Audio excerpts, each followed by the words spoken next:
रमा और श्याम के रिश्ते की डोर बड़ी अजीब थी। दूसरों के लिए यह उलझी हुई बेमानी सी लगती थी, मगर रमा के लिए श्याम का हर नहीं एक अनमोल रत्न के समान था। श्याम स्वभाव से गंभीर और अपनी सीमाओं को लेकर बहुत स्पष्ट था। वह रमा की हर बात में हाँ कहने वाला इंसान नहीं था। छोटी छोटी फरमाइशों से लेकर बड़े सपनों तक श्याम अक्सर अपनी असहमति जता देता था। शुरुआत में रमा को यह बहुत बुरा लगता था। उसे लगता था कि श्याम उसे प्यार नहीं करता, उसकी परवाह नहीं करता।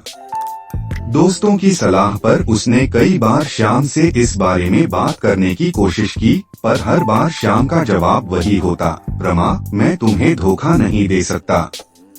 जो मैं महसूस नहीं करता उसे हाँ कहकर तुम्हें झूठी उम्मीदें देना मेरे स्वभाव में नहीं है।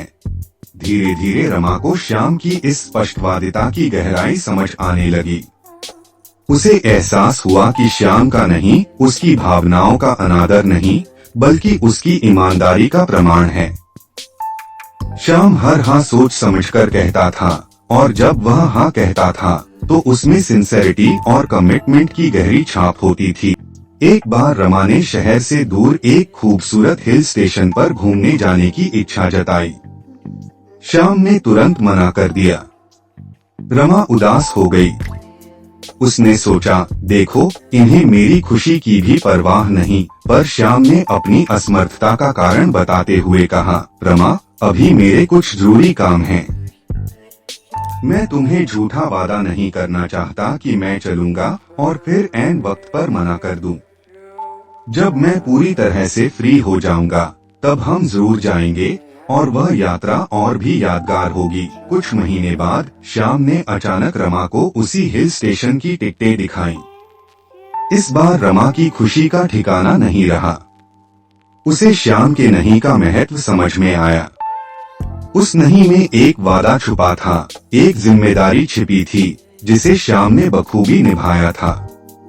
रमा ने महसूस किया कि श्याम का हर नहीं उसे एक मजबूत नींव देता है।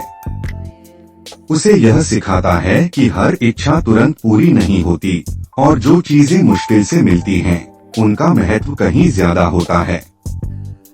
श्याम के नहीं ने रमा को धैर्य सिखाया। उसने उसे सपनों को और भी शिद्दत से चाहना सिखाया। अब रमा को श्याम के नहीं से दुख नहीं होता था, बल्कि वह उस नहीं में छिपे हुए प्यार और ईमानदारी को महसूस करती थी। उसे पता था कि श्याम का हर हाँ अनमोल होगा, क्योंकि वह बिना किसी दबाव और दिखावे के आएगा। और शायद इसीलिए रमा को श्याम के नहीं में ही अपनी जन्नत दिखने लगी थी, एक ऐसी जन्नत जो सच्चाई और भरोसे पर टिकी थी।